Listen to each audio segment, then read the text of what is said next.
Hey, you guys. I hope this finds you well. I thought I would jump on here as there's just been some interesting kind of dialogue going on behind the scenes that I thought made sense to address. And unlike some other channels, I'm not going to censor the word suicide. I'm not going to censor the word I killed myself. That's words. I'm not going to censor anything. If that happens, it's not me doing it. It's YouTube or Facebook or Instagram. You see, I committed suicide. And that's not an easy thing to get on a social media platform and share. And it triggers people. They have their own reaction to that word, and I get it. I get it because I used to be that. I used to be triggered by the thought that anyone could do that, even though I lived with a life of suicidal ideation my whole life. That suicidal ideation created my outcome. I called it my plan D. I'll put that in the links below of how I used to live. Every day I had a plan D. And that plan D was if plans A through C don't work, suicide's my next option. And I lived that way for 38 years. And I realize there's a lot of people out there watching this right now, living that. If I don't show up in my own truth, how can I invite anyone else to do that? If I hide behind fears about words, sharing my truth, sharing what I went through, what good does that experience do for another? It just continues to further reinforce old paradigms that need to be unraveled. Now, I'm not doing this because I think you need your paradigms unraveled. If it's still arising in my experience out there, then I know that's my work. So this is still my work. How do I know? I still hear people say things like, suicide is such a selfish act. Who would do that to another? Who would do that to themselves? It's really important to notice that's just a narrative. And narratives deserve to be looked at and changed. It's why we are conscious beings ever evolving. I'll tell a little story and then I'll connect to how that story relates to what I'm sharing here. If you've ever been to a country that has elephants, beautiful creatures. Oh, talk about majestic. Those creatures, oftentimes, when they have been put into a place where they're possibly being cared for, possibly even being rehabilitated, they are often banded to something with a chain initially, because they're very strong creatures, of course. So that chain, and I'm going to use the example of them in a rehabilitation center, because that feels more loving to my heart in this moment, but I'm aware there's other realities out there in the narrative. But for this particular sharing, we'll call this sweet elephant Ellie. Ellie is being held because she was found abandoned by her parents and she was wounded. And when she was brought to the rehabilitation center, they didn't want to cage her when they were feeding her and washing her and bathing her and loving her. So they would put a loving chain on her to keep her there while they were doing their work. Again, notice I've changed the narrative just in this story. Now, as Ellie is getting bathed and loved and fed and nurtured, all the things that we all desire in our living biospheres,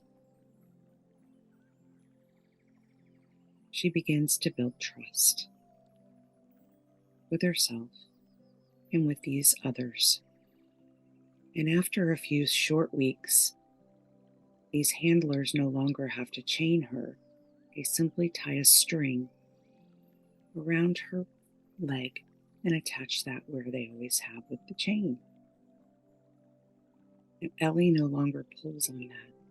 She doesn't even try. Because for the first few weeks, when she did, she found absolute resistance to it. She couldn't break away. So she stopped attempting to do so. Again, in my narrative, because she felt loved and protected. But I'm not, absolutely not, unaware that there are other ways of seeing this. I did this on purpose, you see, because in Ellie's story, she stopped trying. Perhaps it was because she had unwavering faith and trust, or perhaps it was because she lost hope. The narrative is always here to be flipped. It's always a willingness for us to look at thoughts, whether it's religion, politics, beliefs about them, the world, the experience appearing before us. Every narrative is an opportunity to inquire. If we inquired on politics when we were 14 and we took on the politics of our parents, for example, but we've never stopped and paused along the way since then, don't you think politics have changed since that time? You, as the one listening to this, perhaps need to inquire on what your beliefs are right now and vote from that place, not from 14 years ago.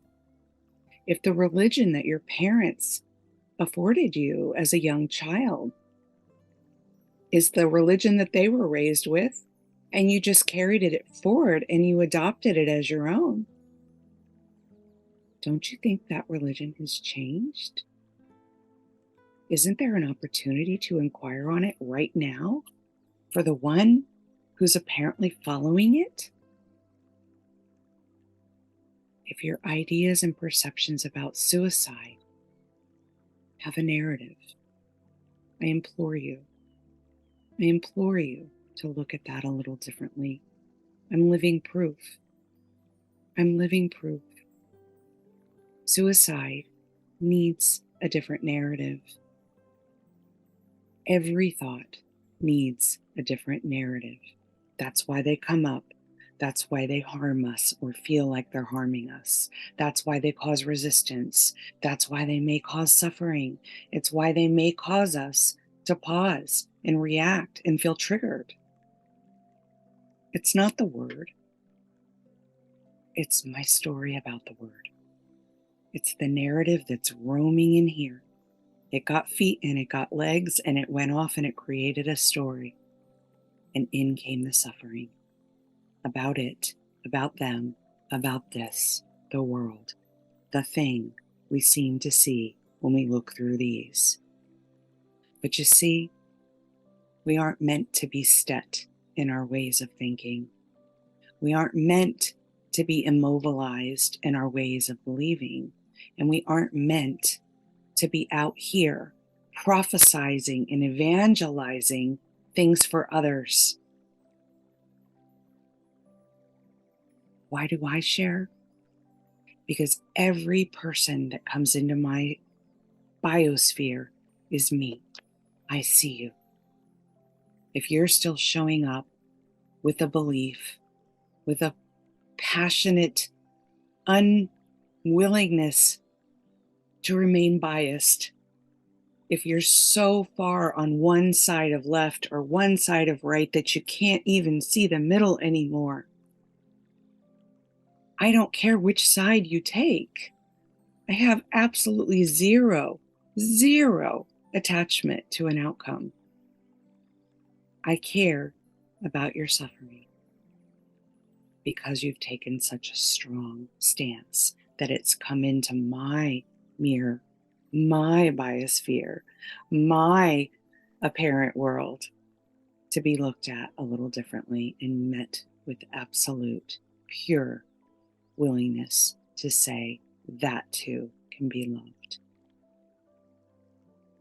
We should be able to sit across from anyone until there's no longer a trigger about it. Yes, that includes the murderers, the rapists, the unkind molesters, the assassins, the terrorists. I'm not out in the dream trying to fix that.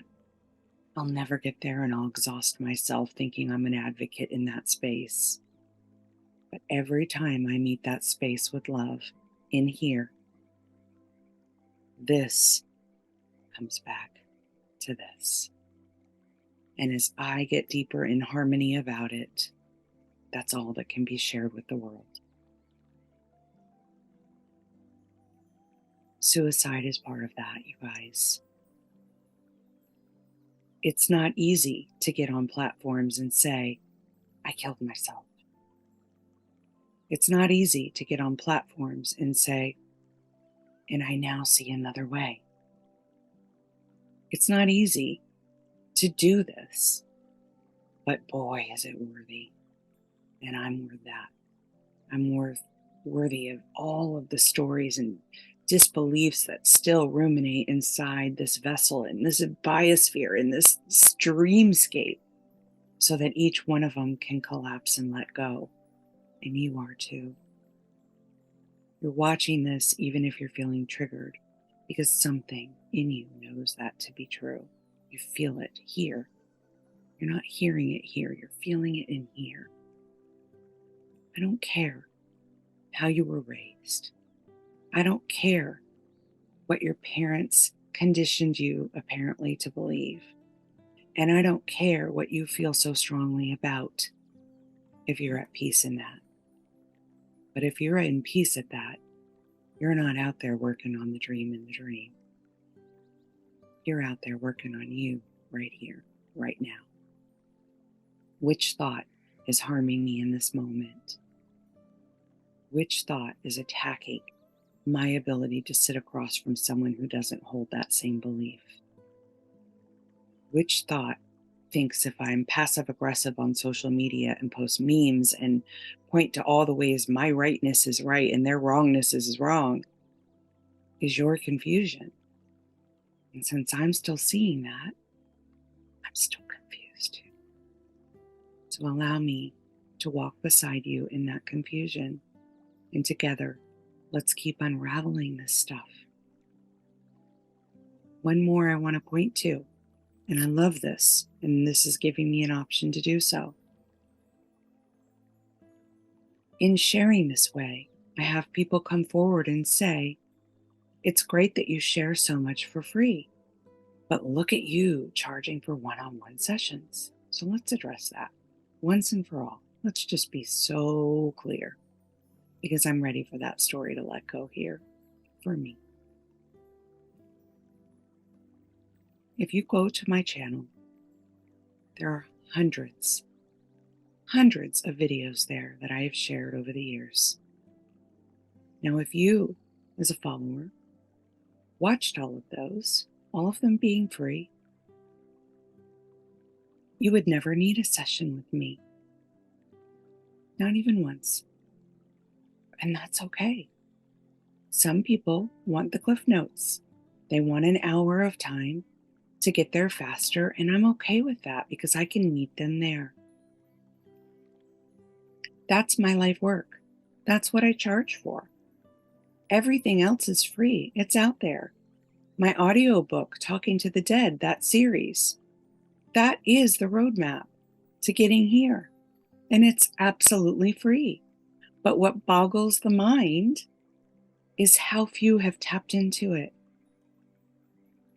How few have really stayed with it.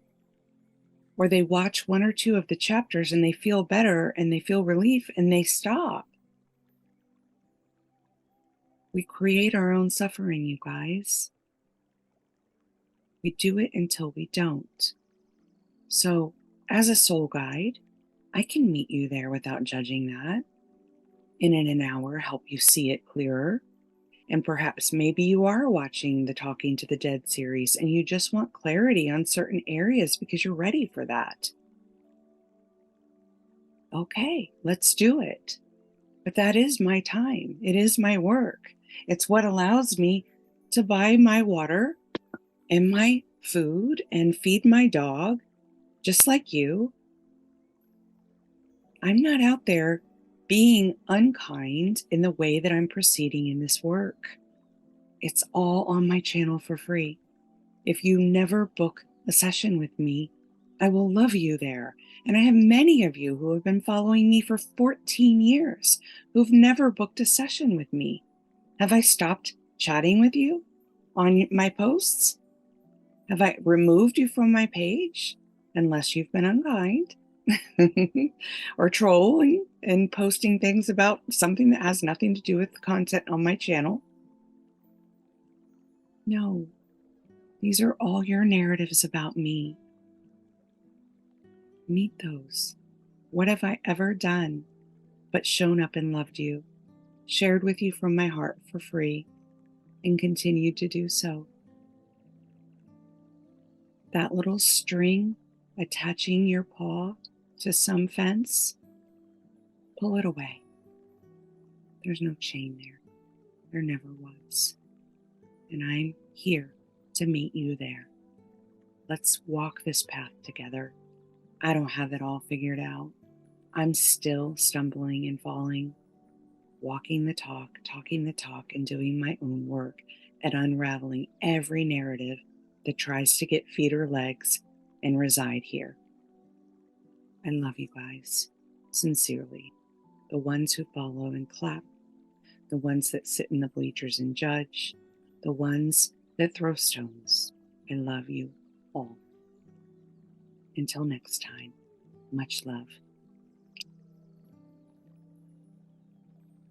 There really is another way, I promise. Clean the lens, and this gets clear. Till next time.